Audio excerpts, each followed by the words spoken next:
errors in measurement. So errors is dealing with accuracy and precision. Okay, first, what is error? Every measurement by any measuring instrument contains some amount of errors, like uncertainty, not the correct thing, and that is actually error. Certainty means certain value, and you are not getting it means it is uncertain, so that is the error thing. Now here comes two important terms that are related with error. Related error से related term है accuracy and precision.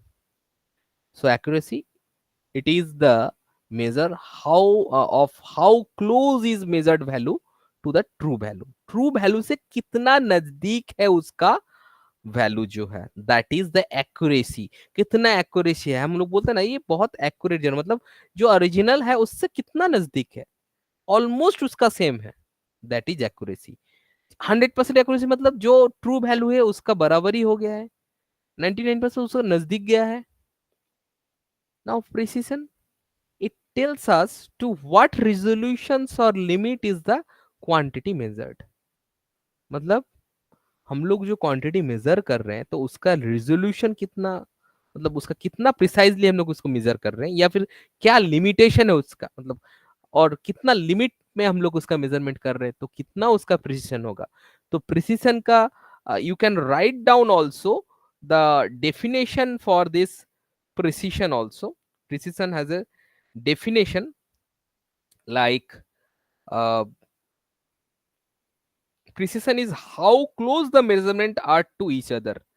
Like first you measure something and accuracy tells how close the given set of measurement to the true value. Now if you have five number of measurements, now suppose each five number of measurements you have, now each number of measurements how close are they each other, that is the precision of the instrument actually. So precision is the basically property of the instrument, and accuracy also property of the instrument. Okay, so accuracy क्या बताता है, कितना तुम नजदीक गए हो value का, और प्रिसिजन क्या बताता है, बहुत सारा वैल्यू मिल गया तुमको, और एक एक वैल्यू का अगर ज्यादा उसमें डिफरेंस नहीं है तो your machine is precise enough. Clear? Okay, now moving to this concept errors in measurement, you see a line AB. So this is the true length of length 3.678 centimeter. Now with the scale, that means with the meter scale, if you are calculating, uh, that means you will be getting something like whatever the true length is there, from there you are getting something less. So L1 you are getting 3.5. What is actually it? So the thing is that 3.687, 3.687, that is the actual length of this line AB. Okay, sorry, 3.678, 3.678 is the actual length of the line AB. Now from that value, if you subtract the resolution of 0.1 centimeter, you'll be getting 3.57, like that. So this much, almost this much in value you'll be measuring with the help of your uh, what I can say, your meter scale. So, Okay, so why did uh, you subtract 0.1 centimeters? is the least count. 0.1 Oh, centimeter okay. means, okay, so Yes, sir. that actually that least count matters when you will be measuring that thing na. So this is how you can basically understand how this least count is very much important. So here you can see this type of this instrument, whatever the thing is there, minus this 1 into resolution of 0.1 centimeter, or I can say it is 1 mm. Oh, so you are getting 3.5 centimeter. Now if you see this thing, what is it? This Vernier is caliper. Vernier caliper. very good, very good. Now, in case of vernier caliper, the instrument minus 2 into vernier caliper, that resolution, that one, like 0.01 centimeter. Okay, 0.01 centimeter. In case of vernier caliper, you'll be getting it. Okay, for meter scale, you will be getting that whatever the value in minus 1 into resolution of 0.1, and that is the least count. And here it will be, you know, the least count 0.01 centimeter or 0.1 mm, correct? Now instrument minus 2 into that, so the value is comes near like this. So 0 point, sorry, 3.678 minus, if you do 2 into 0 0.01, you'll be getting resolution of 0.01 centimeter.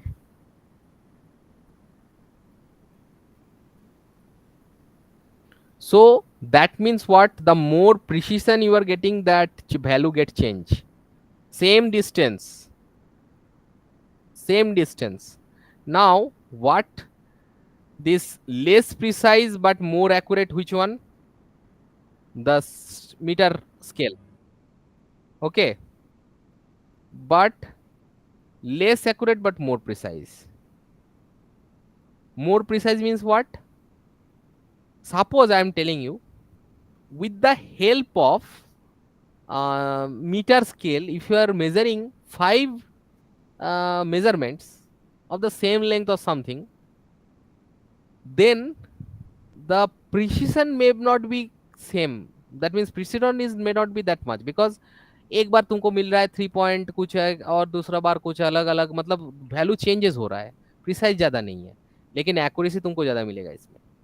लेकिन जो vernier caliper है उसमें accuracy शायद उससे कम मिले, लेकिन वो precise होता है, मतलब बार बार तुम अगर करोगे तो मेजरमेंट का बहुत ज्यादा फर्क नहीं होगा। थोड़ा सा फंडामेंटल बात समझ में आया? हम लोग और देखेंगे तो फंडामेंटली बोल रहा हूँ, एक्यूरेसी और प्रिसीजन के हिसाब से कौन सा ज्यादा फायदेमंद है। तुमको अगर एक्यूरेट रिजल्ट चाहिए, तुम वर्नियर नहीं लोगे, तुम कौन सा वाला लोगे? मीटर स्केल लोगे। अगर पॉसिबल नहीं है तो नहीं ले पाओगे ना। तुमको तो मीटर स्केल से कितना आता है? 1 mm तक ही आता है, उससे कम तो नहीं आएगा, तब वर्नियर ही लेना पड़ेगा। ठीक है, वो भी बात है।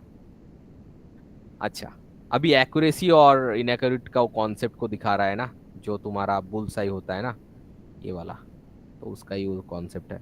और इम्प्रिसाइज, इम्प्रिसाइज समझ में आ रहा है? जैसे एक ही जगह में ज्यादा नहीं है, सब फैला हुआ है, और प्रिसाइज होगा तो लगभग लगभग एक ही जगह उसका वैल्यू आ रहा है। ऐसा नहीं कि वो योलो में ही आना चाहिए, मतलब एकदम बुलसाई उसमें आना चाहिए सेंटर में, लेकिन जहां पर आ रहा है उसमें ज्यादा है, ऐसा फैला हुआ नहीं है वैल्यूज। ठीक है ना? लेकिन देखो, ये चीज समझो, इस चीज बहुत इंटरेस्टिंग चीज है। पहले से अगर ये समझोगे, पहला वाला ये जो मैं ये एक स्क्वायर टाइप का इसका एक कॉन्सेप्ट है, ये एक्यूरेसी इसमें है और प्रिसीजन इसमें। तो ये इसमें जो ये पहला वाला जो आ गया मेरा मैट्रिक्स का इसमें, तो इस ये जो ब्लॉक में तुम्हारा आ गया, इसमें क्या है? Accurate precise both. लेकिन इसमें जब देखोगे तो ये प्रिसाइज है लेकिन इनएक्यूरेट है, क्योंकि वैल्यूज तो आ गया एक ही साथ, लेकिन वो योलो वाला जगह में नहीं है, तो इसमें इनएक्यूरेट है। ये देखो, ये यूलो में भी है, बाहर में भी है, लेकिन ये एक्यूरेट थोड़ा बहुत तो एक्यूरेट तो है, लेकिन इम्प्रिसाइज है, लेकिन फैला हुआ है उसका वैल्यू। एक के साथ दूसरे का उतना कुछ नजदीक वाला चीज है नहीं। मतलब if you compare with this YOLO वाला ये वाला वैल्यू और ये बाहर वाला ये वैल्यू, तो बहुत ज्यादा फर्क है। ठीक है ना? बाहर वाला मतलब मैं इस साइड का बात बोल रहा हूँ या फिर इस साइड का बात बोल रहा हूँ। ठीक है? और ये वाले को देखो, इसमें देखो, इसमें एक ही जगह है सब लगभग लगभग, लेकिन इनएक्यूरेट है एक्चुअली। और एक्चुअली इम्प्रिसाइज भी है, उतना उतना प्रिसाइज भी तुमको नहीं लग रहा है इस चीज को देखे, क्योंकि ये फैला हुआ ही है एक साइड से। ठीक है? तो ये कंडीशंस होता है वो कॉन्सेप्ट का। ये बात समझ में आया? Yes, sir. Now moving to the concept test during regarding the accuracy and precision concept. Okay, see, two clocks are being tested against a standard clock located in a national laboratory at 12:00:00 noon by the standard clock. The reading of the two clocks are clock 1, clock 2. Monday it is 12 like this and 12. So you can see all these readings. Okay. If you are doing an experiment that requires a precision time interval measurement, which one of the two clocks will you prefer? देखो सही से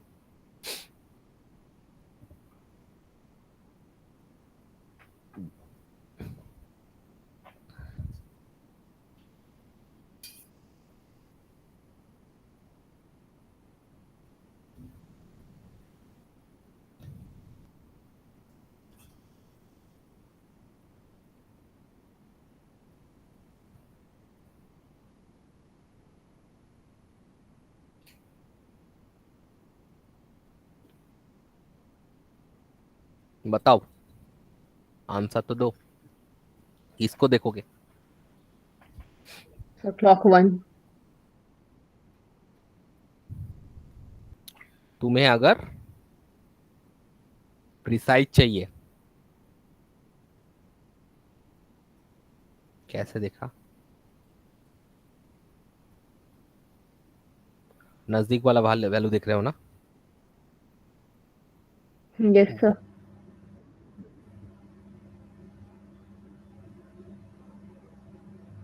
10 15 10 15 ऐसा कुछ करके 15 18।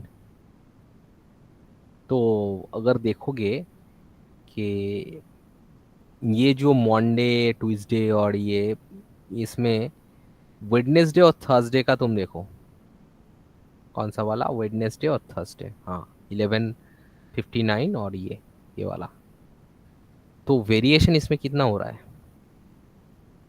162 seconds. कैसे बोलो तो, उसमें 5908 हो गया ना, मतलब उसको फिर से 52 सेकेंड्स चाहिए था वो कंप्लीट 12 तक, और इसमें तुम्हारा उतना हो गया,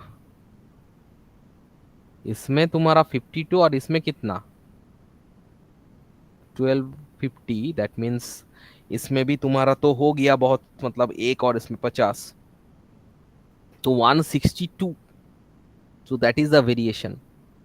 क्लॉक 2 में देखो, वो वाला को देखो, वेरिएशन सब में ही है, लेकिन क्लॉक टू का ये वाला देखो, क्योंकि बाकी का वेरिएशन उतना नहीं है।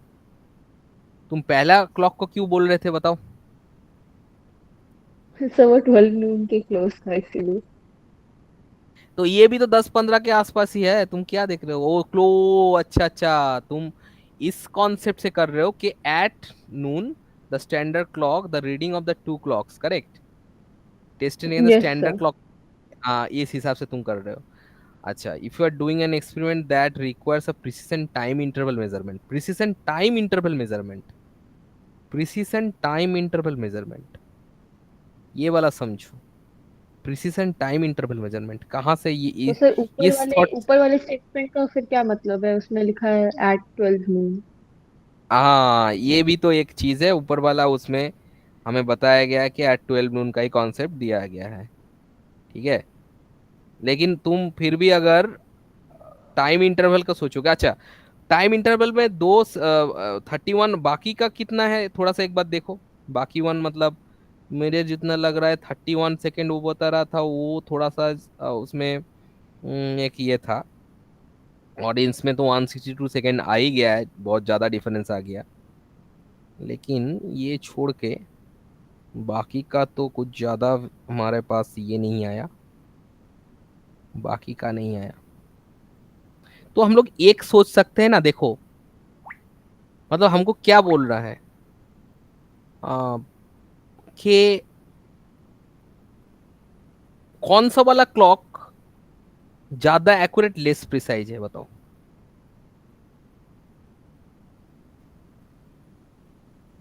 ये चीज़ बताओ, because I ask you about the precision not the accuracy, इसमें तुम थोड़ा सा ये हो गया है थोड़ा सा। फिर से थोड़ा रिकॉल करो, what do mean by accuracy and what do mean by precision. थोड़ा सा रिकॉल करो। एक्यूरेसी मतलब तुम्हारे पास अगर 5 किलो का कुछ चाहिए तो 5 किलो के आसपास जो है that is accuracy, how close you are to that. Precision लेकिन उसका एक्यूरेसी से उतना कुछ नहीं है। उसका मतलब है जो रीडिंग तुम ले रहे हो उसका वेरिएशन ज्यादा नहीं होना चाहिए। आया समझ में? Hello?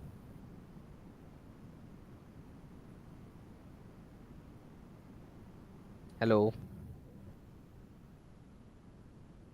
Yes sir. Yes sir. उस हिसाब से क्लॉक वन ज्यादा एक्यूरेट है ना, लेकिन sir less. Clock yes 2 sir, ज्यादा ये तो प्रिसाइज। है। यस सर, क्लॉक 2 ज्यादा प्रिसाइज है, बट अगर ऊपर वाले स्टेटमेंट पे देखेंगे तो उससे कंफ्यूजन हो रहा है। नहीं, लेकिन हमें तो चाहिए प्रिसीशन, एक्यूरेसी तो नहीं चाहिए। तुमको क्यों कॉन्फ्यूजन होगा बताओ? If you are doing an experiment that requires a precision time interval, ओ तो सर, अगर वो एक्यूरेट पूछता तो हम क्लॉक 1 तो बोलते। क्लॉक तो क्लॉक वन, तो तुम्हारा स्टेटमेंट वो हुआ क्लॉक वन एक्यूरेट है लेकिन less precise, whereas clock two is inaccurate, definitely inaccurate, okay, but more precise. वो कॉन्सेप्ट है, ठीक है? तो यही कॉन्सेप्ट है, ठीक है? Yes sir. ओके, तो इसलिए अभी कंफ्यूजन एक्यूरेसी और प्रिसिशन में कंफ्यूजन नहीं होना चाहिए। कुछ वैल्यू बता दिया स्टेटमेंट में, हमें तुम्हें प्रिसिशन पूछ दिया, तुमको वो वैल्यू से नहीं देखना है, तुमको गिवन वैल्यू से देखना है किसी में अंतर कम है, मतलब वेरिएशन कम है जिस वैल्यू में, उसी को तुमको प्रिसाइज लेना है, ठीक है? नाउ हम लोग देखेंगे एरर्स इन मेजरमेंट्स में, types of error. There are generally two types of errors: systematic errors, random errors. There are two types of errors: systematic errors and random errors. Systematic errors क्या होता है? Errors tends to be in one direction, either positive or negative, उसको हम लोग systematic error बोलते हैं। Like instrument से होता है वो चीज। कभी मान लो तुम कुछ चीज का वजन कर रहे हो, 500 ग्राम होना चाहिए, either it coming 490, it is not 490 actually. उसका ऐसा दिखा रहा है, मतलब 490 है लेकिन 500 दिखा रहा है, मतलब उसका ज्यादा दिखा रहा है, या फिर जितना है उससे कम दिखा रहा है। मतलब it is like one direction, either it is plus और minus. So that is what instrument error. वो इंस्ट्रूमेंट से होता है ज्यादातर, सिर्फ इंस्ट्रूमेंट नहीं, ये इस तरीके से भी हो सकता है कि अगर एक्सपेरिमेंटल टेक्निक में इम्परफेक्शन है। इम्परफेक्शन मतलब देखो, हमें तो एक पता है, तुम लोग लैब करते हो, जैसे केमिस्ट्री लैब में हम लोग वेइंग करते हैं ना कुछ चीज को, किसी का वजन लेते हैं ना केमिकल का, उससे पहले हम लोग टेयर करते हैं, पता है? उसको जीरो जीरो कर लेते हैं। ओ सर, जीरो एरर करने के लिए। हाँ, तो वो अगर सही से नहीं किया तो तुम्हारा इम्परफेक्शन हो गया ना टेक्निक में, यस सर। तो उसमें तुम्हारा सिस्टमेटिक एरर आ जाएगा ना। हाँ। ये बात है। और पर्सनल एरर वो भी उसी का ही एक पार्ट हो जाता है कि तुम्हारा अपना नेग्लिजेंसी से कुछ चीज से तुम्हारा वो एरर आ जाए। तो ये तीनों जो कारण है, मतलब the main reason of this errors, these three are the main reasons of these errors, like instrument error, error due to the imperfection of the experimental technique, या फिर कुछ ह्यूमन एरर से भी तुम्हारा सिस्टमेटिक एरर्स हो सकता है। तो ये बहुत सा मतलब ये है, मतलब I can say error due to the imperfection of the experimental technique and personal error बहुत ज्यादा रिलेटेबल है। तो मतलब ह्यूमन एरर के साथ वो चीज error due to the imperfection of the experimental technique बहुत ज्यादा रिलेटेबल है। इंस्ट्रूमेंट अलग, एरर तो थोड़ा अलग ही है, अगर तुम परफेक्ट हो फिर भी इंस्ट्रूमेंट गलत दे रहा है, वो तुम्हारा हाथ में नहीं है। लेकिन ये जो दो एरर है, लास्ट का दो, मतलब एरर नहीं कॉज है सिस्टमेटिक एरर के लिए, ये दो कॉज क्या है, रिलेटेबल ज्यादा है अपने आप से, मतलब उसका ज्यादा, you can not separate these two error cause, ठीक है? तो ये हो जाता है systematic error, and can be minimized by improving experimental technique.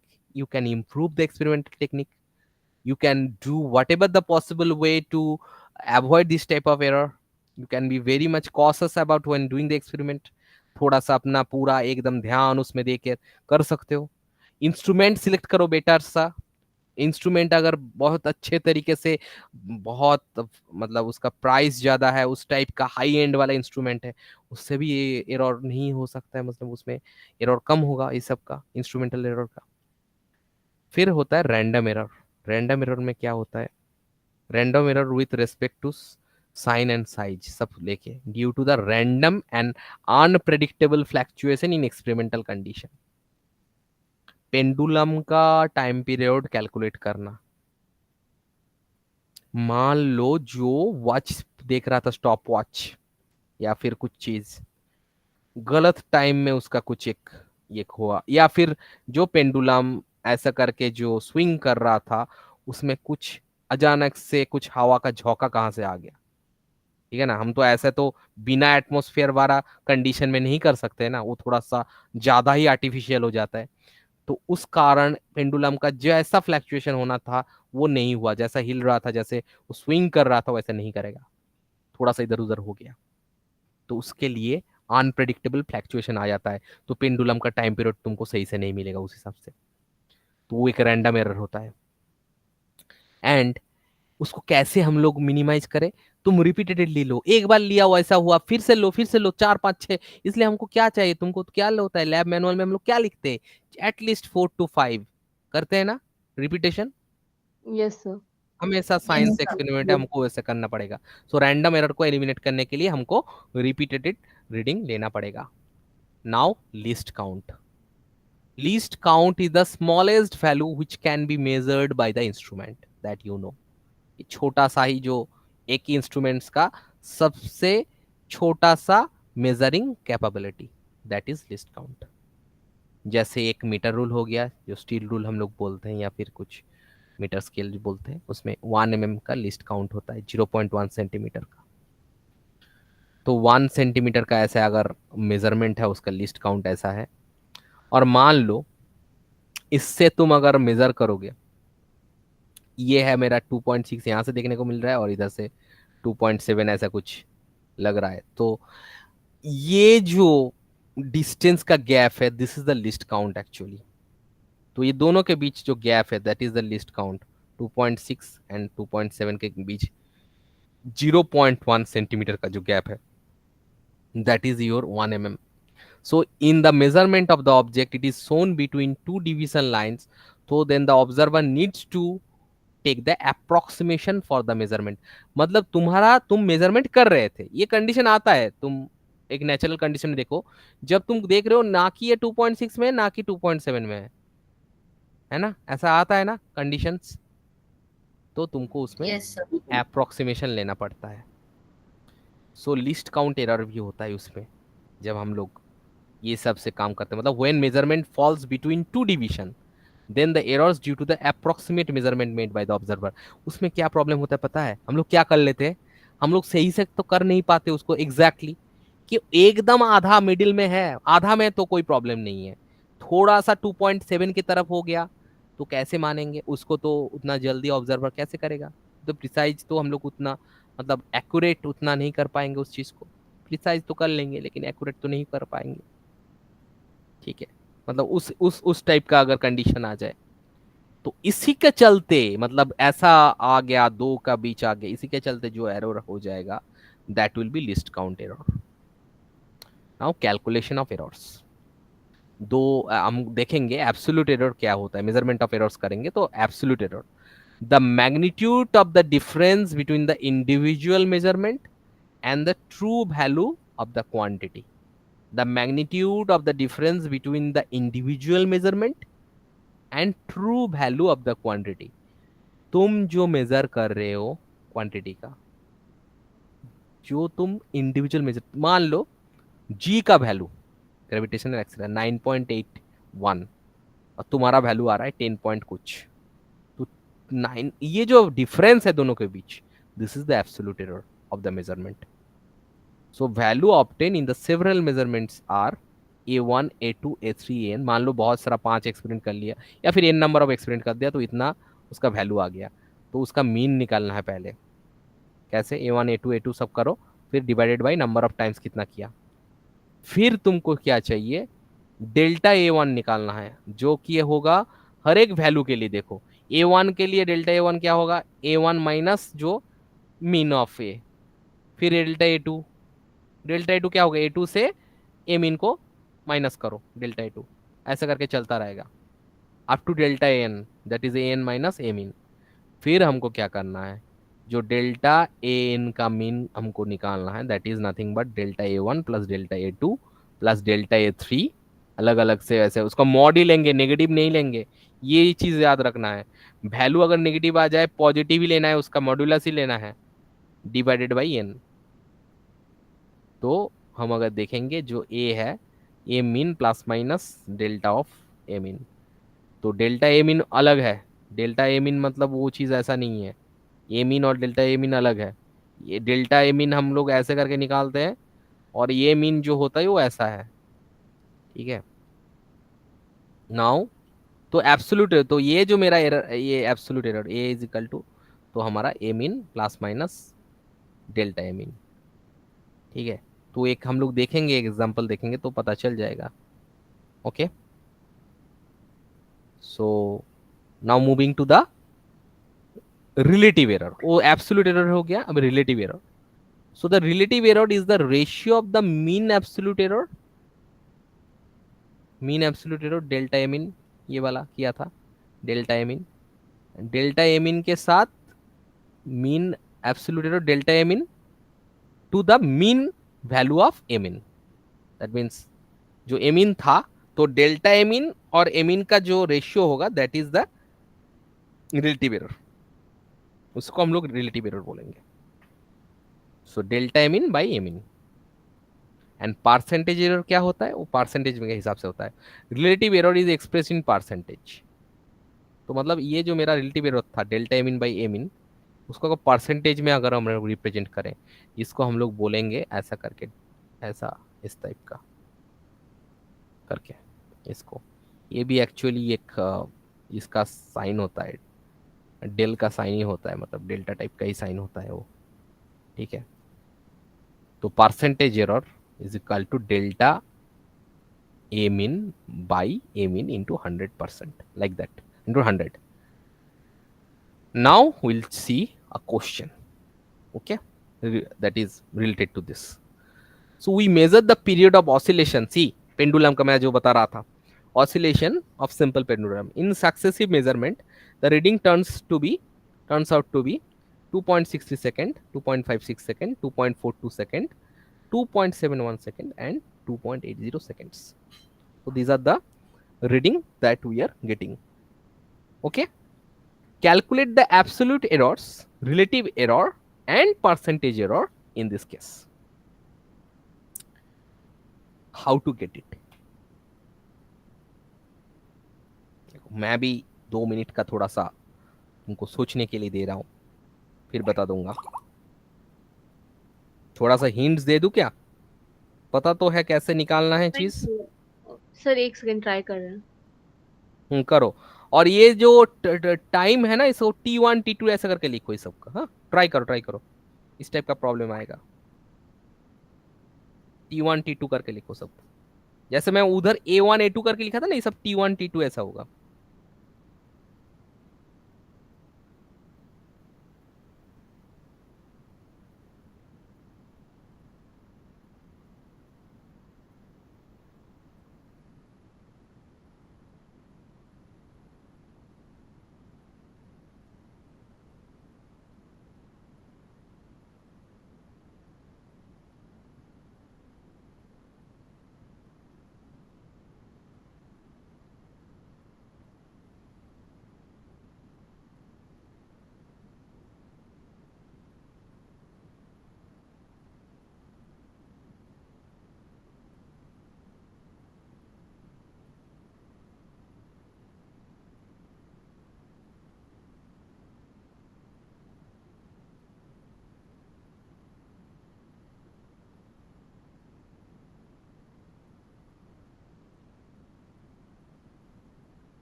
आ रहा है वैल्यू? हाँ सर, बस हो रहा है। ठीक है, कर दो।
सर एब्सोल्यूट एरर आ गया। कितना आया value? 2.742। Let us check just a second. तो ये सब वैल्यूज था। टी मीन ऐसा आया, जैसे करने से एरर्स इन मेजरमेंट्स, तो ऐसा करके तुमको delta T1 T2 delta T3 delta T4 delta T5 निकालना था।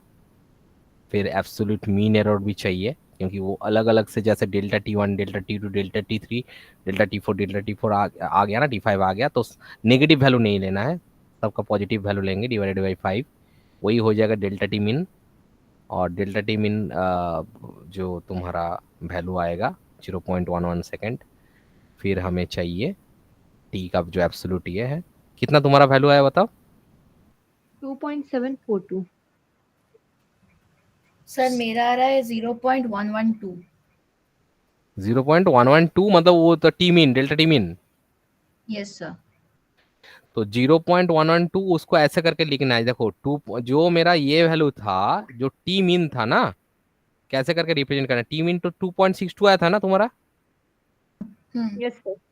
तो 2.62 के बाद तुमको प्लस माइनस करके डेल्टा टी हाँ मीन तो लिखना है सर बस। मेरा सही है, प्लस करने पे वही आ रहा है बस 2.742। बस बस बस बस। तो रिलेटिव एरर क्या होगा? रेशियो होगा दोनों का, yes. Delta T mean by delta उसका 0.04, और परसेंटेज एरर 0.04 इंटू 100, है ना, मतलब 4% एरर, खत्म। यही है, और तो कुछ नहीं इसमें, है ना। ये तो अगर वो आ गया तो रिलेटिव और परसेंटेज एरर तो कुछ ज्यादा नहीं है ना। सो प्रोपागेशन हम लोग नेक्स्ट क्लास में देखेंगे। थोड़ा सा पहले एक चीज मैं तुमको फिर से एक बार दोहरा देता हूँ, एक थोड़ा सा एक चीज, एक सेकंड। जो मैं थोड़ा सा ये किया था, उस कॉन्सेप्ट का ही, जो हम लोग फिजिकल क्वांटिटीज का कर रहे थे, मतलब इस चीज का थोड़ा सा एक बार recap. Physical quantity can be, that can be measured. तो जैसे mass physical quantity, yes it is physical, it can be measured. But जैसे फीवर नहीं था, लेकिन फीवर का जो कारण था, मतलब फीवर के लिए जो इफेक्ट हुआ था temperature, that is physical quantity, that we understand. फिर इसका भी दो होता है, fundamental and derive. Fundamental mass length time, derive velocity force, मतलब जो फंडामेंटल से आता है। फिर हम लोग किए थे मेजरिंग अ फिजिकल क्वांटिटी कैसे करके, हैंड स्पैन फुट स्पैन किए थे ना, मतलब हाथ से हम लोग नाप रहे थे, वो प्रिमिटिव टेक्निक होता है फुट स्पैन। तो ये मतलब ये लोकल वाला टेक्निक होता है, तो स्टैंडर्ड टेक्निक नहीं है ना। तो ऐसे करके हम लोग कंपेयर करते हैं, जैसे अगर एक हैंड स्पेन हो जाएगा तो एक बुक ले लेंगे, मैथ बुक या फिर फिजिक्स बुक का, कैसे दो दो टाइप, मतलब हैंड का हो गया तो टू हैंड स्पेन, तो we have actually compare with it. तो कंपैरिजन करेंगे, फिर हम लोग उसका यूनिट भी देंगे।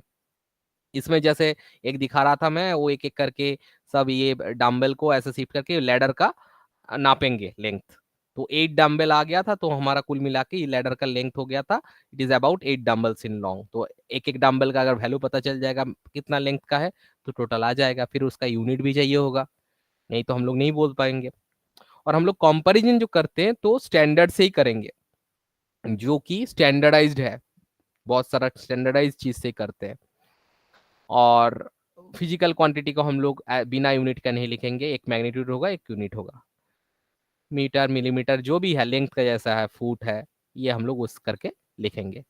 तो फिजिकल क्वांटिटी मतलब क्या होता है, मैग्नीट्यूड यूनिट ये मिला के होता है, एन इंटू यू। फिर वो एग्जाम्पल हम लोग देखे थे जहाँ से मैग्नीट्यूड और यूनिट के बारे में बताए थे।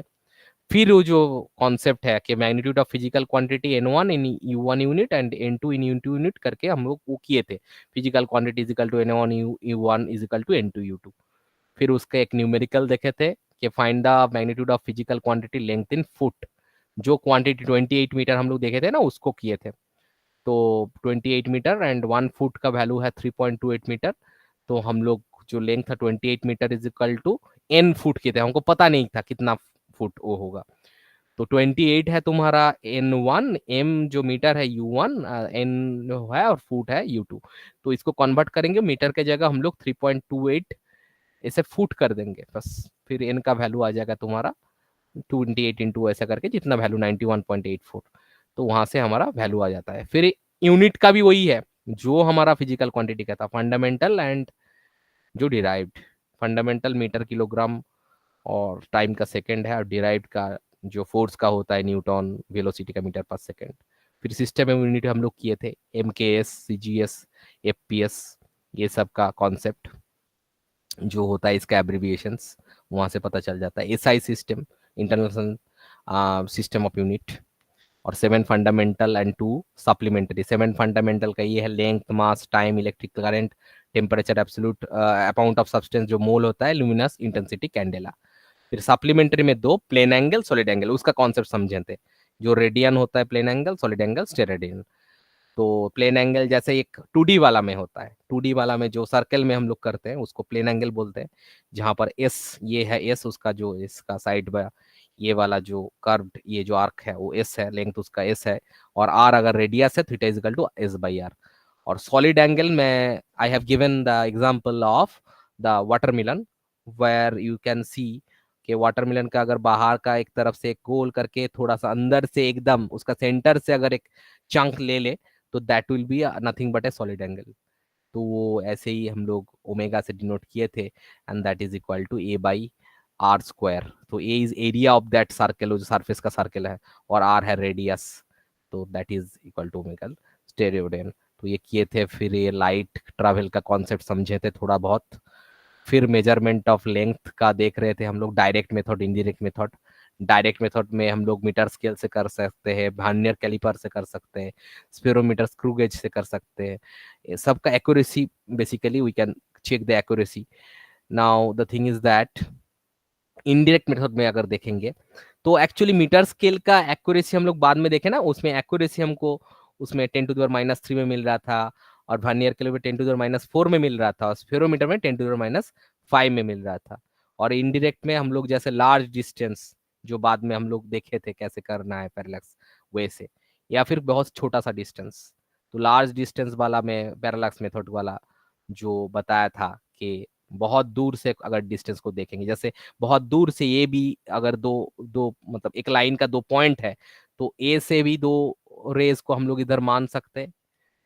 फिर ये राइट साइड हो गया, फिर लेफ्ट साइड के इस साइड भी मान सकते हैं, फिर वो एंगल बनाता है कैसे करके। और ए भी मेरा बेस, जो अगर मैं देखूंगा कि O1 एक पॉइंट है अर्थ के ऊपर और सन है मेरा, और O2 और एक पॉइंट है अर्थ के ऊपर और ये मेरा सन को दो तरफ से ले लिया, डी है डिस्टेंस, एक ट्रायंगल बन गया, O1 O2 है बेस और थीटा है एंगल।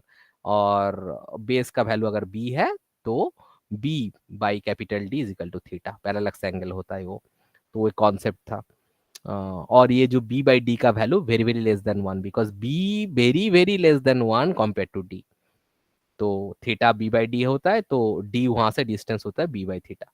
फिर हम लोग उस हिसाब से कुछ एक स्टार्स का या फिर कुछ स्टार सन का हम लोग डायमीटर भी मेजर कर सकते हैं, ऐसे करके हम लोग उस हिसाब से करते हैं। इस हिसाब से क्या होगा, small d by capital d is equal to alpha, उस हिसाब से small d is equal to alpha into capital d, उस हिसाब से हमारा हो जाएगा। और स्मॉल क्वांटिटी का हम लोग जैसे कुछ मॉलिक्यूल वगैरह के लिए देख रहे थे, जैसे ओलिक एसिड का देख रहे थे, पहले तो उसका वॉल्यूम से हम लोग प्रॉब्लम को थोड़ा सा जांचे कि 1 सेंटीमीटर क्यूब वॉल्यूम था, फिर सॉल्यूशन के साथ अल्कोहल के साथ 400 सेंटीमीटर क्यूब आ गया, फिर oleic acid 1 centimetre cube, 400 centimetre cube में तो 1 सेंटीमीटर क्यूब ओलिक एसिड, बाकी 399 सेंटीमीटर क्यूब अल्कोहल है, तो दोनों को मिला के 400 सेंटीमीटर क्यूब का हो गया। तो 400 सेंटीमीटर क्यूब में ओलिक एसिड है 1 क्यूब सेंटीमीटर क्यूब, तो 1 सेंटीमीटर क्यूब सॉल्यूशन में कितना है 1/400, वो भी आ गया था। फिर हम लोग उसका एक बीकर लिए, उसमें पानी था, ऐसा मॉलिक्यूल क्यों दिखा रहा है, मैं पूरा उसको ऐसे माइक्रोस्कोप में देख रहा हूँ, छोटा छोटा मॉलिक्यूल, मतलब स्कैनिंग इलेक्ट्रॉन माइक्रोस्कोप में एक एक मॉलिक्यूल को स्फीयर जैसा देख रहा हूँ, ठीक है।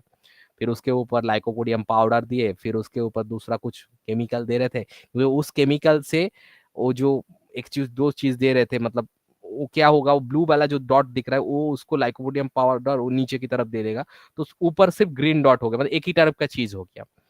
तो उससे क्या हो गया, अलग अलग, वो पानी नीचे है, उस साइड में लाइकोपोडियम, ऊपर वाला वो ग्रीन वाला चीज है, तो उसको वही मेरा अगर मैं देखूंगा वही ओलिक एसिड है एक्चुअली।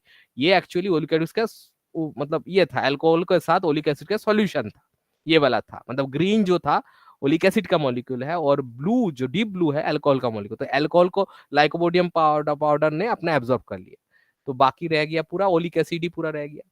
तो ओलिक एसिड का अगर ऐसे देखेंगे, उस ऊपर का लेयर को अगर देखेंगे, उसका अगर थिकनेस टी ले लेंगे और उसका डायमीटर डी ले लेंगे, तो अभी थोड़ा सा चीज देखना है कि जैसे volume of N drop of solution is N into V, एक ड्रॉप का 1 वॉल्यूम होता है, एन ड्रॉप का एन वॉल्यूम होगा, volume of oleic acid in N drop of solution N V into 1/400। अभी हम लोग क्या देखेंगे, देखो ये अगर डी मेरा जो डायमीटर था उसके हिसाब से एरिया निकालेंगे और थिकनेस, तो area into thickness, pi d square by 4 तो एरिया होता है ना, पाई आर स्क्वायर से, आर इज इक्वल टू डी/2, pi d square by 4 into thickness is the volume, that is equal to n b by 400। फिर उससे हमारा T का वैल्यू आ जाएगा थिकनेस, थिकनेस अभी थिकनेस ही तो हो जाएगा ओलिक एसिड का मॉलिक्यूल का डायमीटर, खत्म, यही कॉन्सेप्ट था। तो ऐसे करके हम लोग कर रहे थे, और बेसिक ये चीज देखे थे मास का कैसे करेंगे, फिर कुछ रेंज ऑफ मासेस देखे थे, इलेक्ट्रॉन जहाँ 10⁻³ से और एकदम ऑब्जर्वेबल यूनिवर्स 10⁻55, इसका रेंज देखे थे। फिर हम लोग ये स्टैंडर्ड टाइम का बारे में देखे थे, और इस चीज का सीजियम क्लॉक के बारे में हम लोग किए थे। तो यही आज का कुल मिला के है। Okay, I am ending the class here. Okay sir एक